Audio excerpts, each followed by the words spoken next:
Thank you for joining us for today's virtual event. My name is Kelsey Zile. I lead sustainability globally for AWS Marketplace and Data Exchange. Here at AWS, I'm responsible for connecting customers across industries with the data and the solutions that they need to drive sustainability-related research, innovation, and decision-making.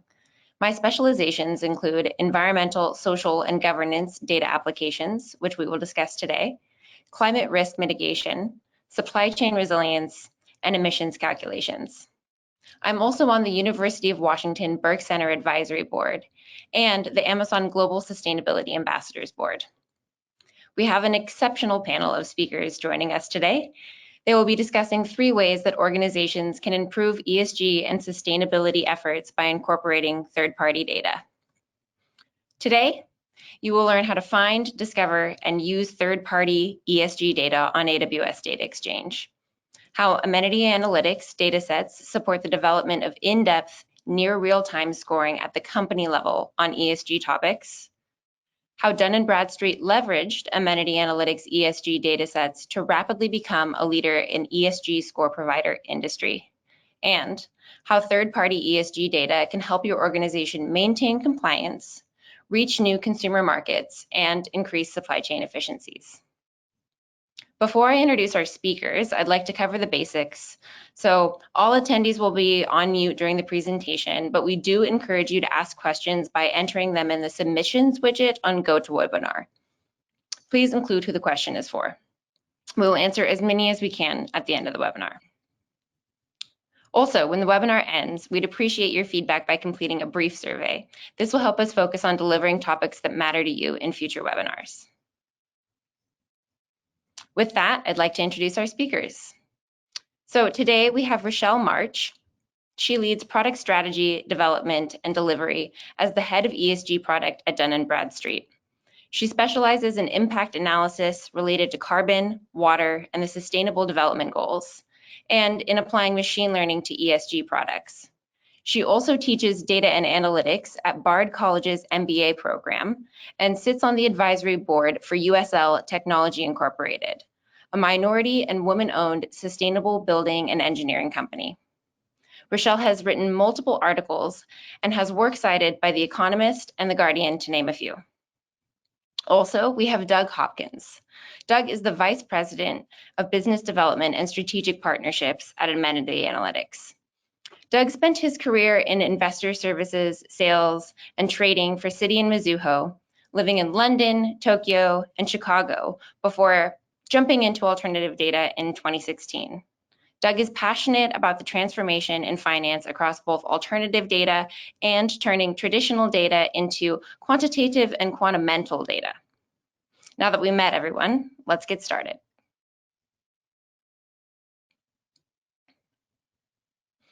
First, let's take a moment to make sure everyone understands what ESG means. You often hear it thrown around or referred to in business headlines, but what does it actually entail? Well, ESG investing is an approach to evaluate the extent to which a corporation or entity works to support its sustainability and ethical impact. ESG stands for environmental, social, and governance. The E, environmental, captures environmental impact, including, but not limited to, energy use, waste, pollution, emissions, natural resource conservation, and the treatment of animals. For example, emissions generated from a company's facilities will fall into this bucket. S, social. The social criteria looks at the human element of a company. For example, you will find data points on the company's diversity, equity, and inclusion metrics, labor practices, and employee benefits. G, governance, covers how a corporation polices itself. Governance data covers board composition, shareholder participation, policy making, lobbying, accounting, and reporting practices. So to set the stage for this webinar, I want to cover some of the common ESG data challenges. First, we have a lack of data. It isn't terribly easy or straightforward to find data covering certain geographic regions, sectors, or industries. Second, there is often data quality issues. ESG data in particular comes in numerous formats, scores, file types, and update frequencies, and can be difficult to parse through or join with your first-party data. Lastly, you might come across incomplete coverage. ESG scores can often be too high level and lack the granularity that would allow you to dive into, say, the recycling and waste management practices of a company. You need access to robust data that covers areas of the company that they may not be readily disclosing. So with that context, let's switch to talking about the solutions to those challenges. This leads me to introduce AWS Data Exchange. AWS Data Exchange is a service that makes it easy for AWS customers to find, subscribe to, and use third-party data in the cloud. In just a few minutes, all of you can find more than 3,000 data products in AWS Marketplace from more than 250 qualified data providers. One of the data providers that we want to discuss today is Amenity Analytics, who provides Dun & Bradstreet with alternative ESG data using AWS Data Exchange. So with that, I will hand it over to Doug with Amenity Analytics to share more about what they offer. Thank you, Kelsey. I'm Doug Hopkins at Amenity Analytics. AWS has been a great partner, and our ESG data is available on AWS Data Exchange. As well, Dun & Bradstreet has been a great partner client in ESG. Amenity is an AI firm specializing in machine learning, textual data, and natural language processing, and we'll go over what we're doing in natural language processing to start. So, natural language processing is the science of turning unstructured data into structured data. Some examples of unstructured data would be, receiving transcripts or SEC filings in PDFs. Obviously, in PDF format, they can only be read. It's a very manual process. Turning data into unstructured data into structured data basically is turning it into textual data and baselining it for programmatic evaluation for both the quantitative and quantamental trading space. So on this slide, you can see that Amenity can take any document source and turn it into textual data. Natural language processing starts to take place in the second phase when it's turned into textual data. We're working with clients to extract what they want to extract from the data. And then Amenity Analytics uses something called contextual NLP. And when we go to the next slide, we'll kind of go over how we do contextual NLP versus bag of words. And really what we do is we work with firms on their world and what they are trying to extract from data sets.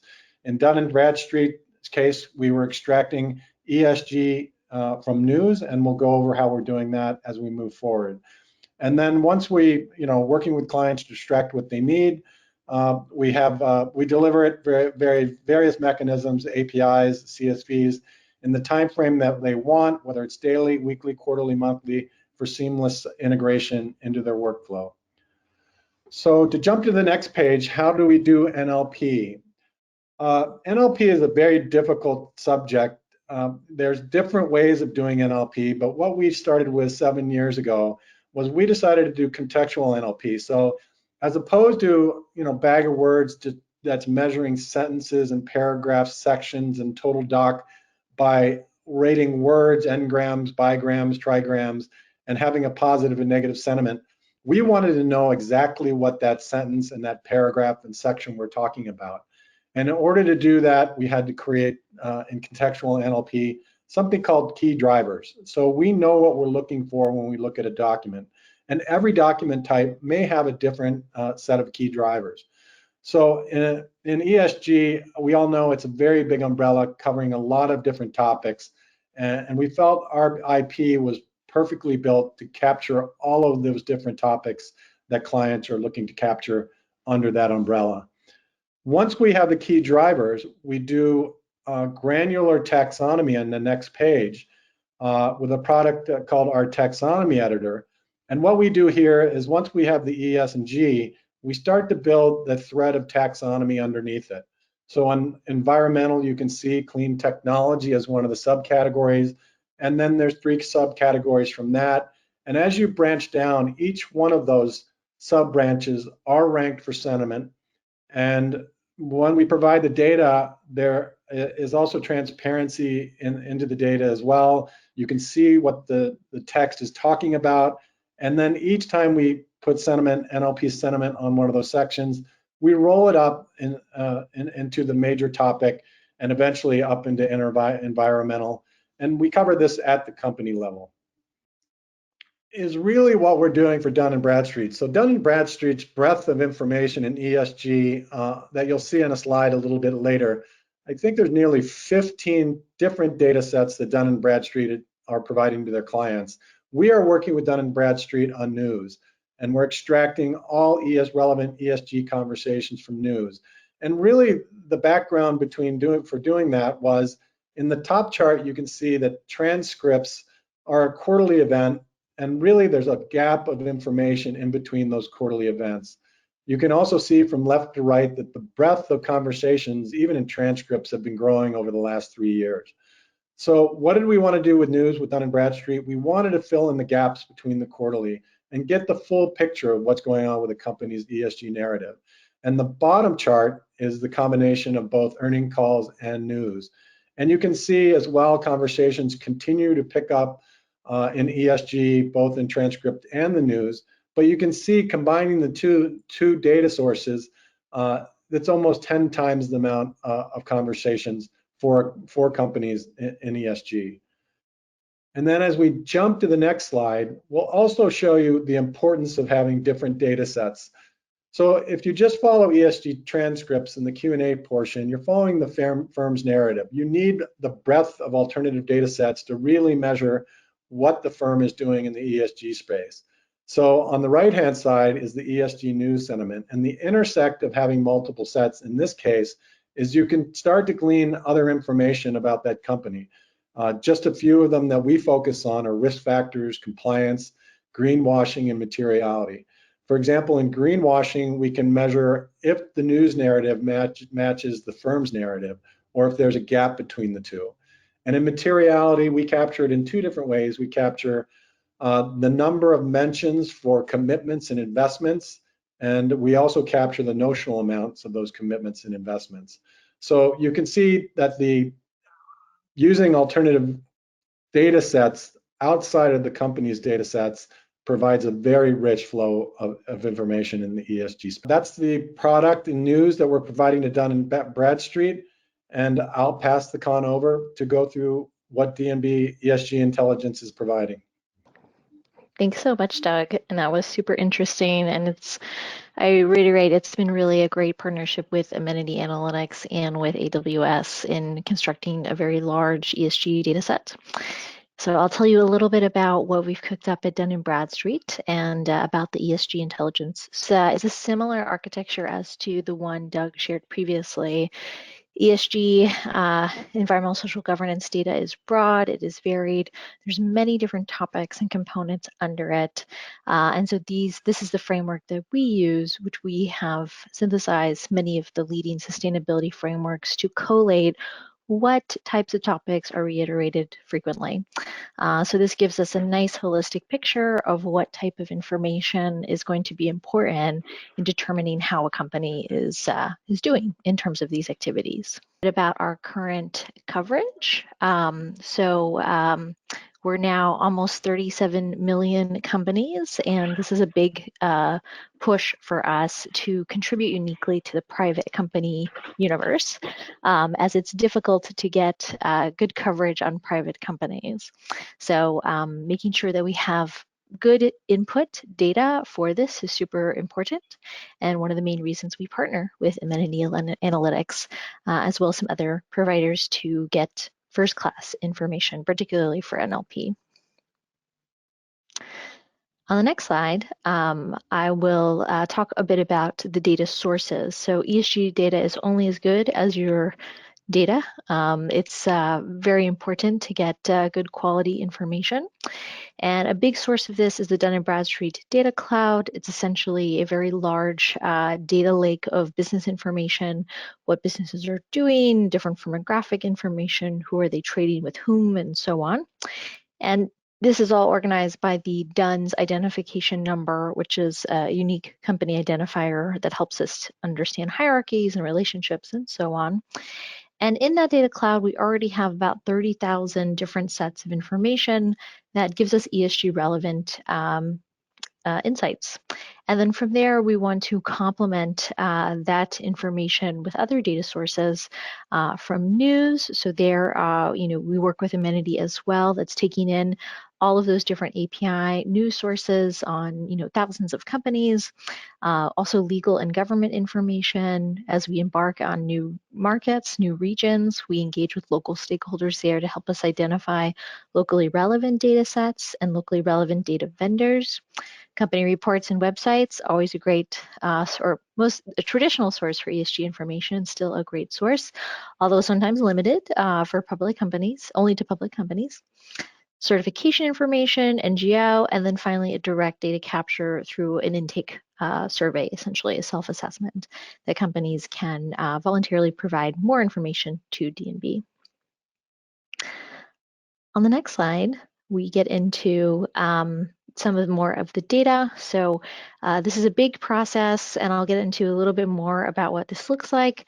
But in creating that universe of 36 plus million companies, and our goal this year is to hit around 50 million, which is still a small subset of the 450 million universe that we want to attain one day. That's our current company universe. But for ESG, 36 million, you need a lot of different data sets. And for ESG, which is so broad, it's almost like quilting together a patchwork quilt of small patches of local data, of small sample data, but trying to fill in the picture of those environmental features, energy, water, climate, social features, employees, human rights, diversity, so on, and the governance as well. Boards, accountability, compliance elements, and so on. So this is just a quick snapshot of the different data sets we're ingesting by country and also by topic. And we're constantly looking for new data partnerships and acquisitions and so on. For example, recently we partnered with a utility data provider to make sure that we can get very company-specific estimates for scope 2 greenhouse gas emissions, which is related to electricity use. And then, of course, working with a company like Amenity that's really got a great aspect in terms of its accuracy of its NLP models, which can be so difficult to get right, partly because of what Doug mentioned, this greenwashing effect that can occur, and the importance of really capturing that contextualization. And then on the next slide, this is a little bit more into the details. How do we do it? It's a big data and operations process, and we use a lot of different tools. For news and report in particular, we're taking in lots of different news, Amenity's taking in lots of different news.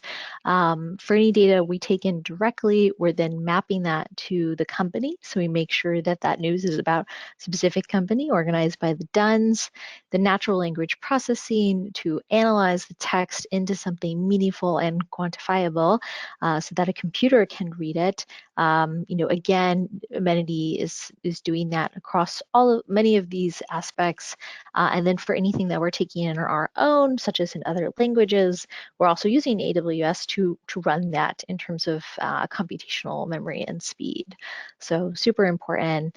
And then, our final scoring doing on Databricks. So lots of different tools, lots of different processes, and dealing with lots of data, lots of memory, and so on. And then the next slide, a slightly different process in terms of website processing. Here we are, we have a URL associated with every company, maybe several. And so we're scraping that, going through that, trying to identify what companies are saying about certain topics. As you can imagine, the sentiment for the content tends to lean very positive. No company's going to say something really negative about themselves unless they're just really, self-deprecating, but very unusual. But it's still a great source to understand what is the scope of topics that they're even mentioning, and what do they say about them. And I believe that concludes my section, unless there's one more slide. Yes. And I guess what's important to note too is this creates a large body of data that can be fed through API or FTP or even a batch download like a CSV download, and then can be utilized in different ways. Either you access it through the API for your own purposes.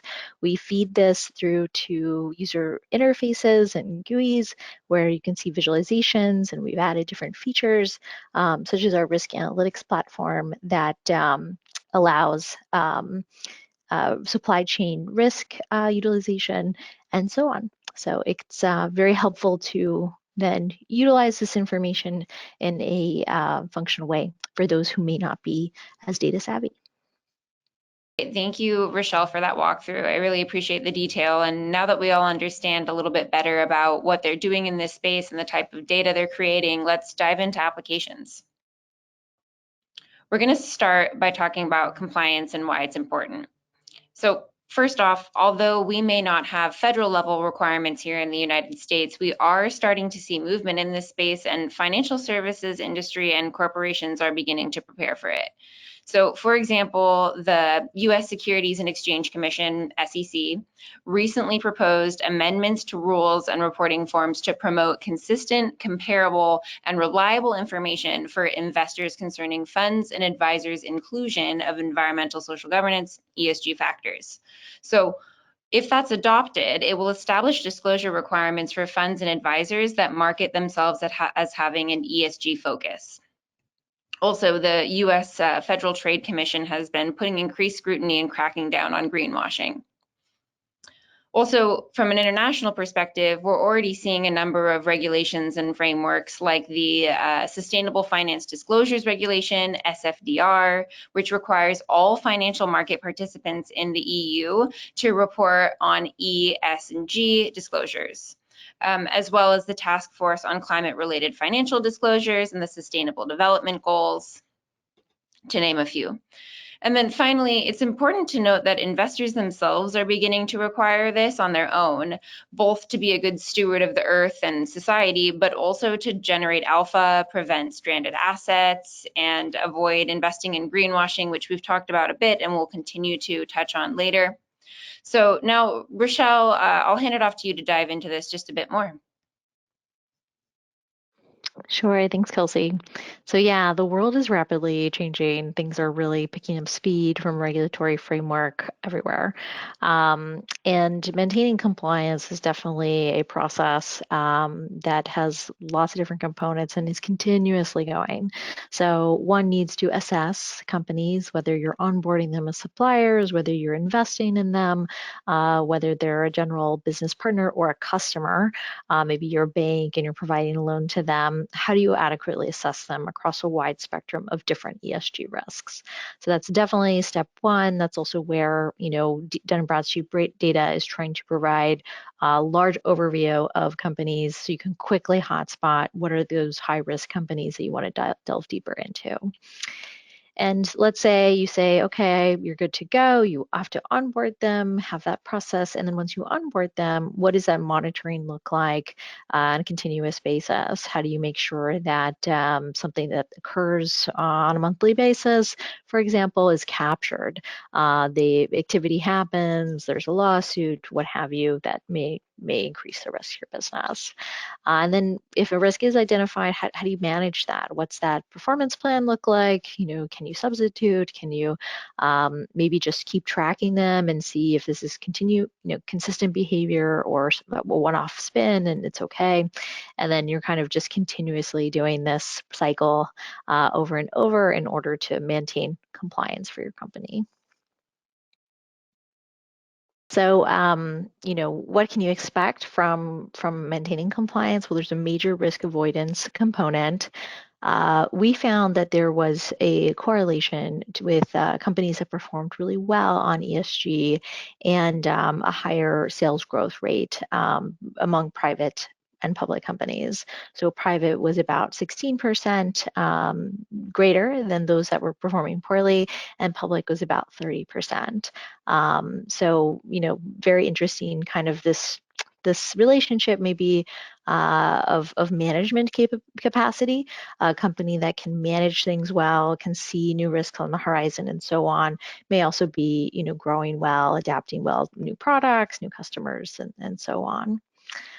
We also found that companies that didn't do so well on ESG had a higher delinquency rate. So this is a delay on payments to either creditors or just to their account receivables.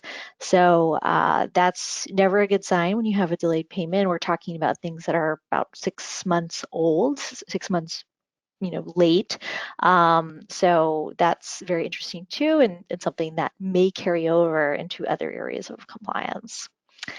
And then, of course, there's also we found a relationship too that companies that aren't doing so well on ESG also have a 12% higher correlation with the probability of going out of business over a year period. So there too, that risk between failure or business operations, or being inquired by creditors and so on, also has some relationship to how they're managing ESG, which makes sense. If you're kind of, you're kind of floating as a business and it's not super secure, you're probably not going to be investing in some of these reach areas like lowering emissions or investing in your workforce and so on. So intuitively, it can make sense as well. Oh, super interesting. Okay, with that, I'm gonna touch on another opportunity to leverage ESG data. So talking about reaching new consumer markets.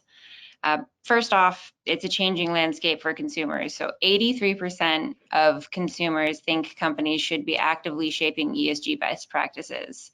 And one trend that continues to evolve is greenwashing, as we've spoke about. So that's the practice of marketing or portraying yourself, a company or organization, to be more environmentally friendly than they really are. And as people are becoming more familiar with the idea of greenwashing, they're demanding that organizations increase their transparency, which ESG data can support. Also, customers and investors are looking to understand specifics like carbon footprint of a good or an asset before buying or investing, and being able to provide information on carbon emissions associated with the good or business is becoming a true differentiator. And then let's talk about this concept of a 360 or complete view.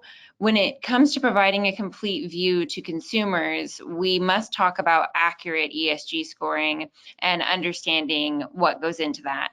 So a robust ESG score that takes into account a wide swath of inputs and goes beyond just what the company is self-disclosing, for example, gives investors and consumers a much more accurate view of how good a company's ESG score actually is. So for example, having one female on your board may increase some ESG scores regardless of the actual ratio. Now filling in the gaps. ESG scores allow us to see a more complete picture of an entity and answer questions like, how are they managing their environmental footprint or enhancing diversity within the organization? Consumers are growing ever curious to these issues. Expansive ESG scoring allows us to pull from a variety of sources to identify those practices. Additionally, using components of an ESG score can allow us to reduce risk by identifying problem areas and addressing them early on. So next, I'm going to hand it to Doug for him to talk about how you can use ESG data to reach new consumer markets. Thank you, Kelsey. We did a video on taxonomy and how you can use taxonomy for your world and what you want to cover in your framework. And the person that developed our taxonomy editor, Leahy Miller, has a short video on what taxonomy is and how to build it. Hi, so now I'm going to talk about taxonomy editor tool. So first, what is taxonomy? Taxonomy is a classification of knowledge. Taxonomy contains the basic building blocks of our verbal world. As such, they have also been widely used in the NLP domain. However, today, the classical process of taxonomic constructions is manual, cumbersome, and doesn't scale well in our world, which is marked by ever-increasing changes. The need for automated taxonomy's construction process has already been recognized for a while by product and AI teams. This is where Amenity comes into the picture. We have developed taxonomy editor tool to make it easy and clear to create and manage taxonomies, communicate the taxonomy inside the organization, and keep it impactful and accurate. So as you can see, this is a sample of our ESG taxonomy. I can open the categories, see the topics that under each category. I can add new topics by clicking the node, click add child, and then I have 4 new topics. I can drag and drop it to change its place. I can add synonyms, example, description to each node. I can search here to investigate the topics I want. And actually, we have here anything we want to create and manage our taxonomy. We can also import taxonomy from a CSV file or from JSON file and export it as a JSON file. Great. Thank you. That was so interesting. So, I think the reach for the different elements that a taxonomy can address really helps to make sure that you're going to have accurate results. So, in Amenity's case, they're aiming for 90% accuracy in terms of the translation of, the context and then what's going to be pulled out in terms of keyword and sentiment and so on. I'm sure you can add a lot more to that, Doug.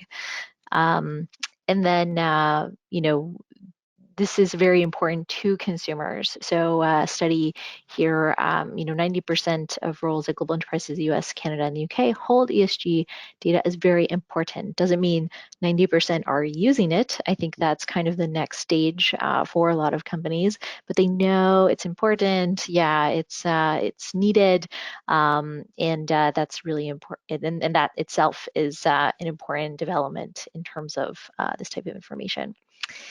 And this taxonomy and what's included helps provide more transparency and traceability. So one critique of ESG data is that it can be opaque, it can be a black box. It's fusing so many different elements together. How do you really unpack that to know what the context is and what that means for certain companies or certain funds or individuals? So it's really important to have a clear taxonomy that you can unpack and provide that type of transparency to customers. Thank you, Rochelle. So now we're going to talk about way 3, supply chain efficiencies. We're going to start with the application for peer analysis. So ESG data can be used to do industry analysis or benchmarking against industry averages to expose inefficiencies. This is very commonly done with ESG data, referred to as industry benchmarking. Investors can then use this data as an indicator to quantify and assess supply chain risk across their portfolio. So speaking of risk, understanding risks, it's wise to access hard to attain ESG risk data about private third parties that contribute to a supply chain, because this will allow you to better understand and identify ESG risks and then are able to engage with those companies or suppliers about them. And we'll talk about messaging. So finally, it's important to discuss how increasing supply chain efficiencies can aid in the messaging to stakeholders outside of the organization. Investors will likely want transparency into your supply chain, and consumers are becoming increasingly more interested in the environmental and ethical factors when looking at a brand.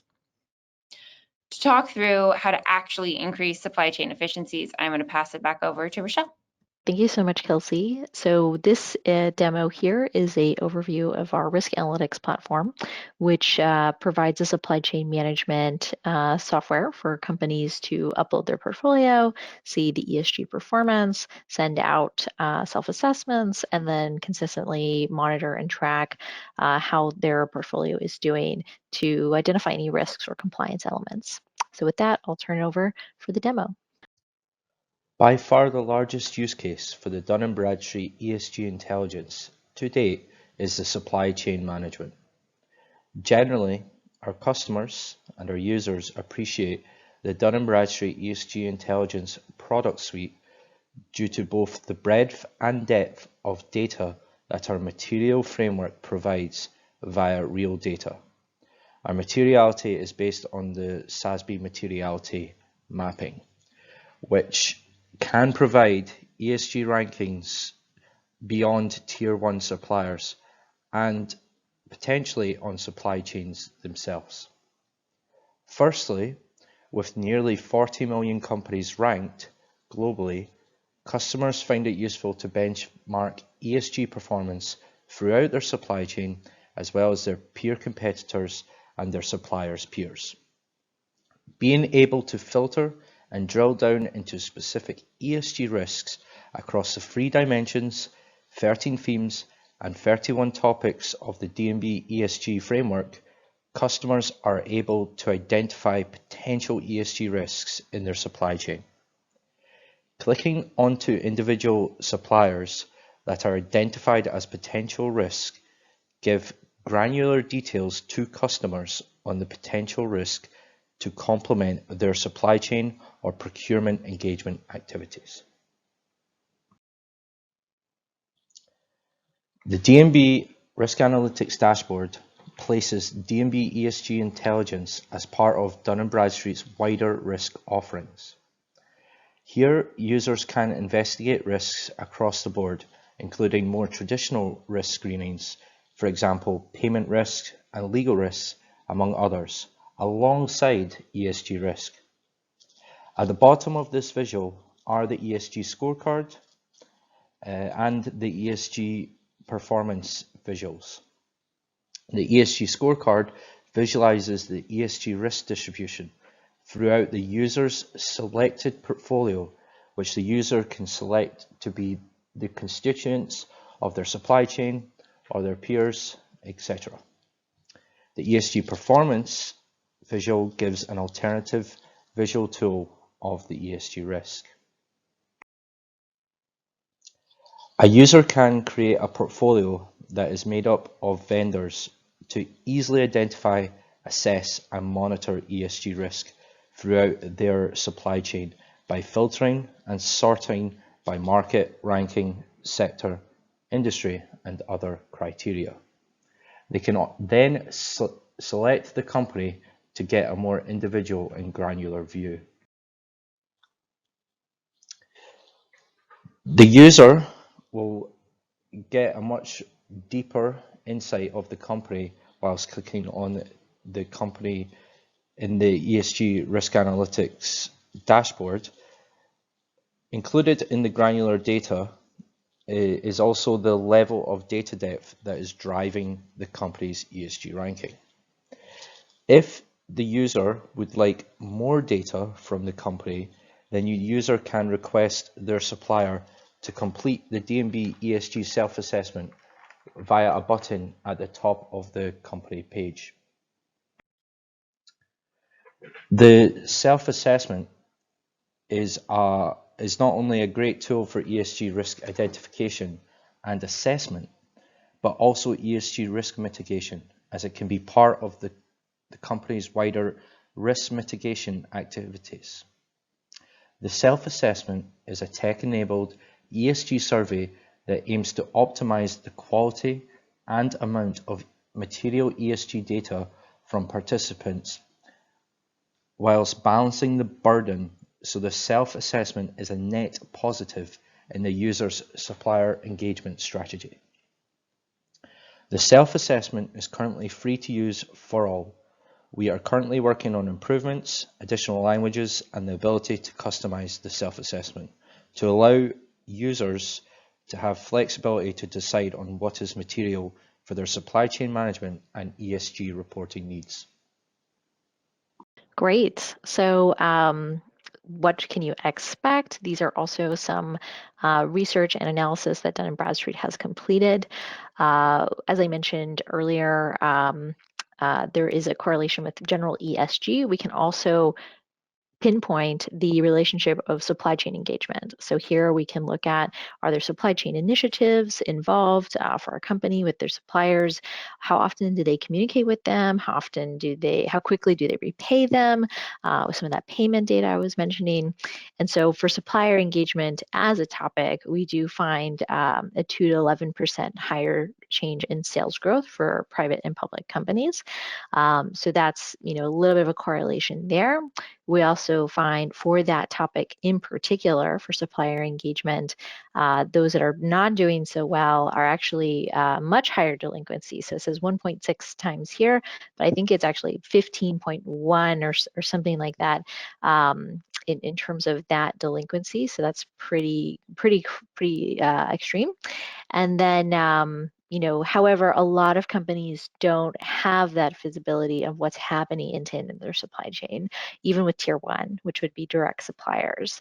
So, a minority, 13% of companies actually know that. So using tools and different data that's available can really expand that visibility into those areas, and also probably speed up the acquisition of that visibility, because otherwise companies will have to really ask all these questions and collect all that data themselves, which can be really resource intensive. Well, thank you, Doug and Rochelle, for all of those details. And I'm going to now bring it back to using AWS Data Exchange to get third-party ESG data products like the offerings that we've discussed from Amenity Analytics and Dun & Bradstreet. And to do so, I am also going to share a video. There's the theme today. This 1-minute video does really sum it up nicely. So we'll play that and I'll jump back in.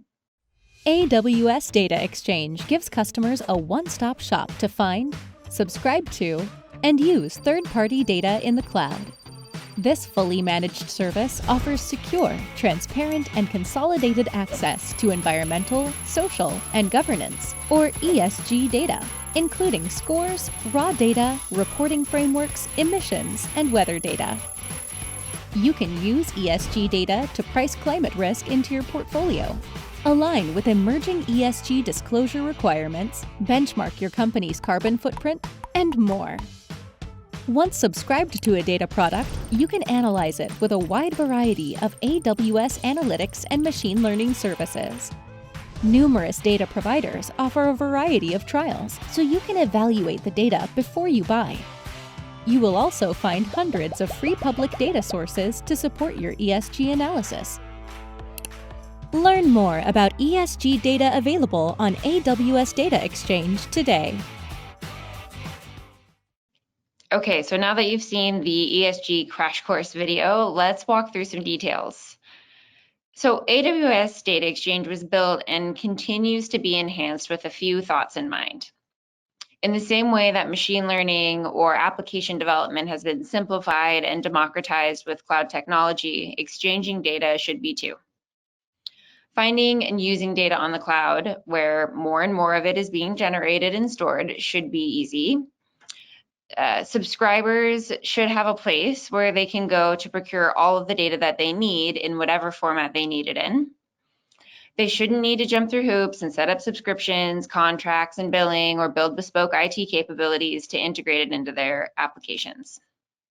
And in the same way that retailers don't need to build their own computers to support e-commerce, data providers shouldn't have to build and maintain infrastructure to get data to their customers. They don't need to store the data, deliver it through various channels, manage the billing, and understand how customers acquire the data. They just need a more efficient way to serve their customers at scale. We are proud to say that AWS Data Exchange is the most comprehensive data marketplace by delivery type, offering support for files, tables, and APIs. We launched the service with the most requested delivery type functionality, versioned file-based datasets. So once a data set is exported to S3, customers can use AWS Analytics and machine learning services to get insights out of the data or integrate it into third-party tools and software like Tableau or Domo. Alternatively, customers can now also query data directly in a Redshift table warehouse in minutes, with confidence that they are accessing the latest available data without having to extract, transform, and load it before it's usable.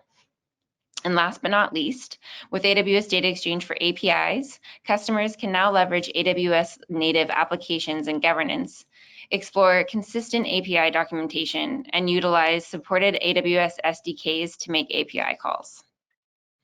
All subscriptions across any type clearly appear in AWS Data Exchange console, so you have one centralized location where everything is consolidated. No more trying to track down multiple subscription licenses or having to subscribe to the data multiple times in different businesses across different organizations. And any fees for commercial data products are consolidated on your AWS invoice. That means less time and overhead managing individual billing relationships. Okay, so before we jump into the Q&A, let's quickly talk about how you can get started. As mentioned, AWS Data Exchange houses thousands of third-party data products from category-leading data providers. You can easily find and subscribe to these data products in the AWS Marketplace or the AWS Data Exchange console, and stay up to date as providers publish new revisions in a consistent and cloud-native way. With this, we encourage you to log into your AWS account and begin exploring the growing selection of data products. All right, now for my favorite part, question and answer.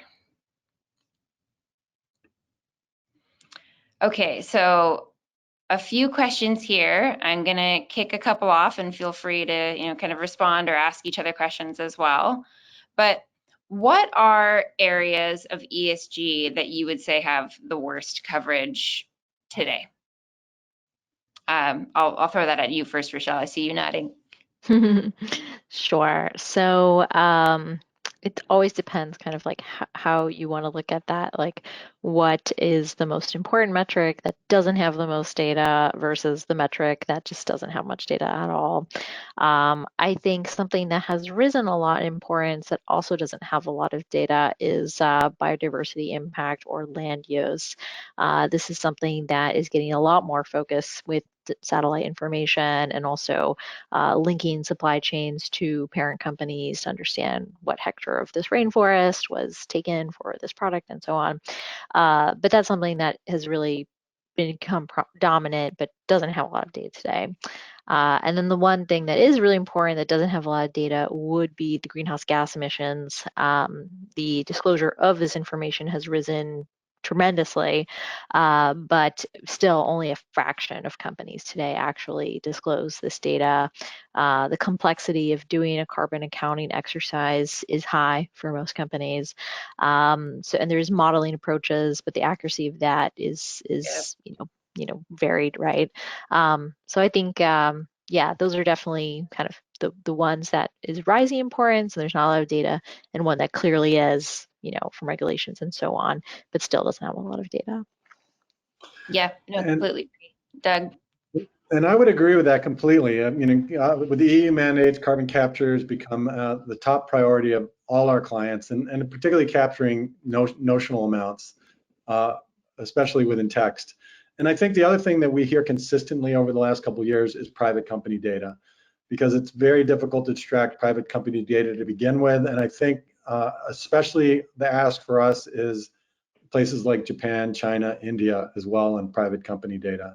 So I think those gaps are being closed by vendors, and I think that will start to be consumed data in the near term.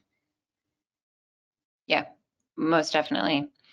Another question, which I think is very tangible, is oftentimes we will talk about ESG data and companies have almost a siloed approach, right? There's a chief sustainability officer, someone who is focusing on these metrics, but it doesn't always translate directly to like a chief financial officer. And if it does, oftentimes it's more of like a cost savings, right? Rather than actually a dollar sign value. And so how do you see ESG data and where we're headed, bridging that gap and really becoming something where we flip the script and it's not just this, nice to have or cost saving exercise, but it's like a value driver. It's a way to, like we talked about, tapping into new markets and really grow the business. So how are you seeing that conversation changing? Yeah, I can go ahead. Oh, awesome. So I think it's changing really quickly for a number of reasons. Some are the more savory reasons. So I think it was last year, there was, I think 3.5 times or something like some multiplier of bonds issued for sustainability purposes versus fossil fuel investment. So, the interest in ESG related concepts and investment is just increasing exponentially, and there is this premium often involved with whether it's green products or sustainability products, financial, tangible, that's there. So it's kind of, it's a nice consumer driver. You want to serve the market. This is definitely why I think all the financial companies, not all, but the main driver why financial companies are serving this the market. There's a lot of opportunity. So that's major value drive. The second, which we talked about earlier, is the regulatory component, compliance component. So if you don't do some of these things, now there actually is a fine, a liability involved. And, Doug, maybe you want to talk about the Deutsche Bank element, but that's a great example. Yeah, I think compliance is very timely, and the impact of maintaining compliant, I think, was ratcheted up last Tuesday, where one of Europe's largest asset manager heads resigned following a raid on their premises. So, and that goes back to what you said, Kelsey. I think that's going to kind of restructure the responsibility in organizations for chief risk officers and chief financial officers for ESG. So I think it's an evolving landscape, and I think around regulation, it's going to continue to evolve at a very quick pace. Yeah, very, very helpful context. So we often see that ESG data is something that is a bit nebulous for corporations. We have lots of financial applications for it, asset managers, this portfolio screening. But at the end of the day, corporations have ESG scores, and how should they get started? Should they license ESG data? If they do license it, what applications can they do with it? We talked about peer analysis and benchmarking. That's obviously a clear example, but how can a corporation actually use ESG scores? Yeah, so great point. ESG scores are kind of most valuable when you're trying to look at scale, so at a portfolio, or if you're trying to, like you said, Kelsey, benchmark against a pool of competitors. You want to benchmark against your top 10, top 50 competitors. Great way to get a sense of that and to see what vendors have on you already. And so that's generally going to be publicly available information you've put out in the ether. Dun & Bradstreet also does have some private data that we include too, and some other providers may have a variety of both and so on. But that also tells you what you've put out there and what people are seeing, and can highlight gaps where you may want to disclose more information. You may want to develop policies, develop activities that are related to that. And there's a whole slew of strategies, right? So I think the reporting exercise is a cumbersome one, it is resource intensive, it takes a while, but it's also super instructive from just identifying the types of information that are ESG relevant and that investors are going to be interested in and customers are going to be interested in. And then that can often, going through that exercise can often highlight where you want to build a certain strategy, a certain activity. And then personally, I think I've done a lot of sustainability consulting in my career, and it always makes sense to really hone what's unique to your company. How do you want to contribute in an authentic way to a more sustainable future? So not just let me tick the box and hit all of these pieces, but what makes sense is that next phase of maybe transformation as an entity, where you can contribute to this kind of really emerging new era that we hope will be a more sustainable economy. Yep. Anything you want to add, Doug? I would agree. I think there is no standardization of scoring right now, so everybody has to kind of normalize the scoring within their environment. I think that's something that can change over time. And around the peer analysis, this is a C-suite issue now, and I think investor relations is taking this very seriously, with most of the major funds now incorporating ESG scoring into their processes for stock selection.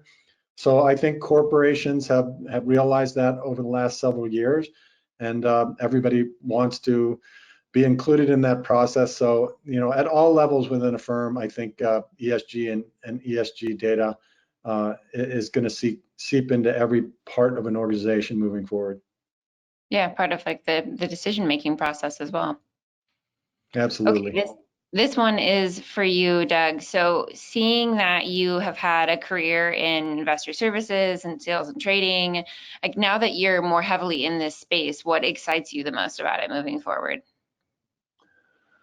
Well, I think, the word alternative data always meant over the last 10 years, firms, investment firms taking things like credit data, credit card data, geo data, social media data, and turning it into both long-term and short-term trading signals.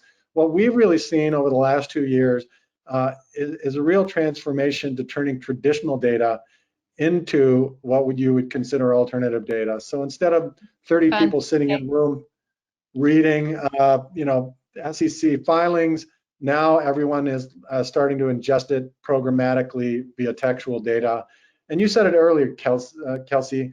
It's not just the amount of data that's out there; it's the breadth of the data and the depth of the data. And can humans really compete with a machine learning environment? At the end of the day, I think we can all agree no. And so what really excites me is, after spending, my career in really that traditional data space, is really the excitement that all that alternative data, intellectual property, is really changing the landscape of how we ingest traditional data. Okay. Thank you for that. And then for you, Rochelle, like how did you find yourself, going through your career and ending up in this spot at Dun & Bradstreet?